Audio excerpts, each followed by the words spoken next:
Shabbat Shalom, dear community family. It's the Shabbat that begins the year.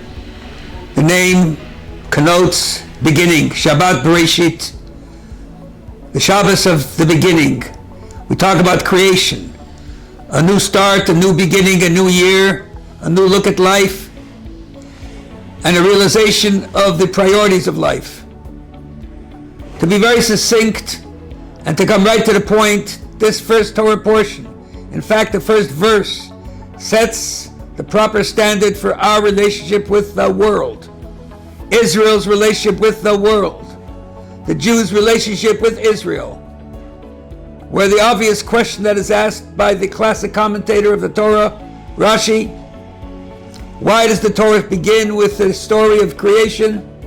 That's not relevant to our behavior, when the objective of Torah is to be a directive, a lesson, a teacher, telling us how to conduct life properly.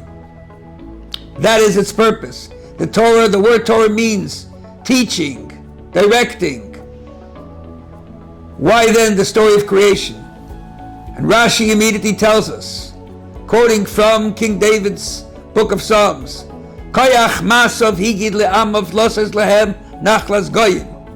The power of his strength, God says, the power of my strength, I shared with the world, with the nations, when I gave to the Jewish people their inheritance of Israel. And continues that when a nation will stop and say, you Jews are thieves, usurpers, you took away our land, what right did you have? And right away at the beginning of the Torah, Hashem sets the standard. God made it, God created it, God owns it, and He gives it to whoever He wants. He made the world, and He gave it, the entire world, to 70 nations, and one small piece of the world.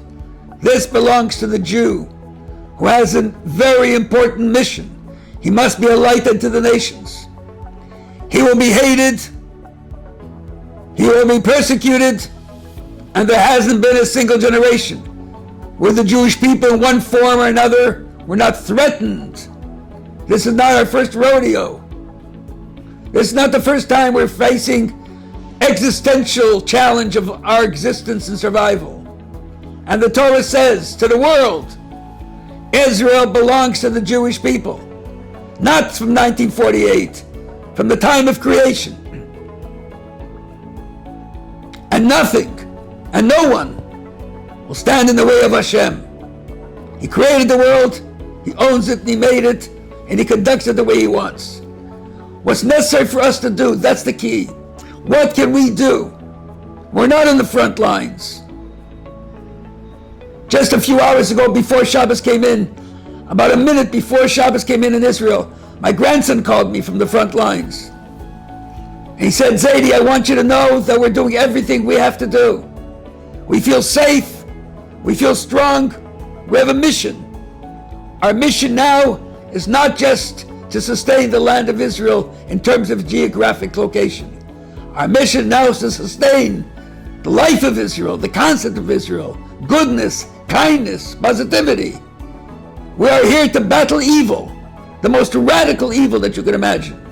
We're here to battle hate, the most vociferous hate that one can ever conjure and cannot even conjure. We're here to challenge desensitization, where people lose their sensitivity of humanness.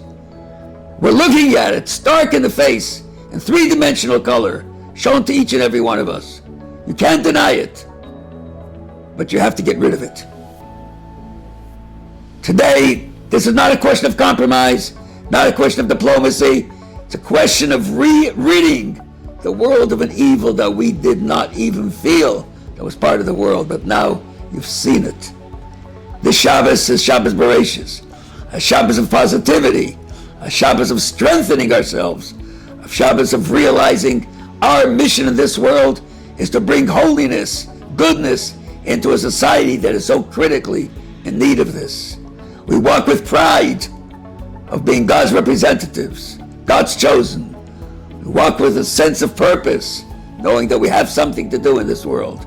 We walk with resilience, because that has been the history of the Jewish people.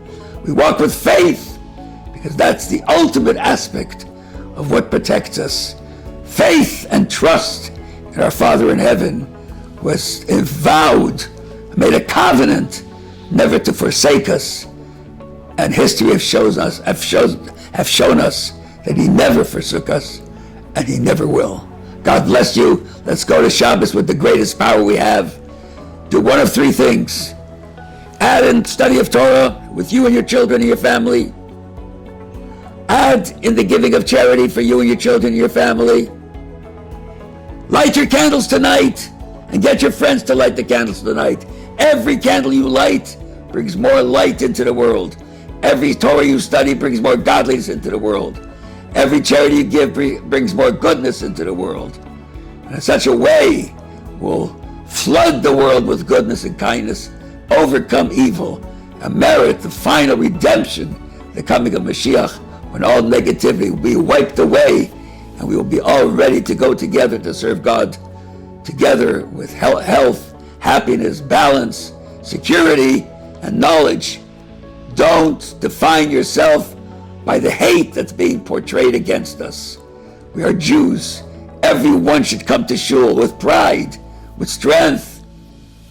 We're well protected, even practically. Our police departments are ready for us.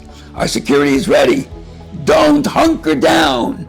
Now's the time to get up and hold your head high and say, we will be victorious. Have a great Shabbos. God bless you.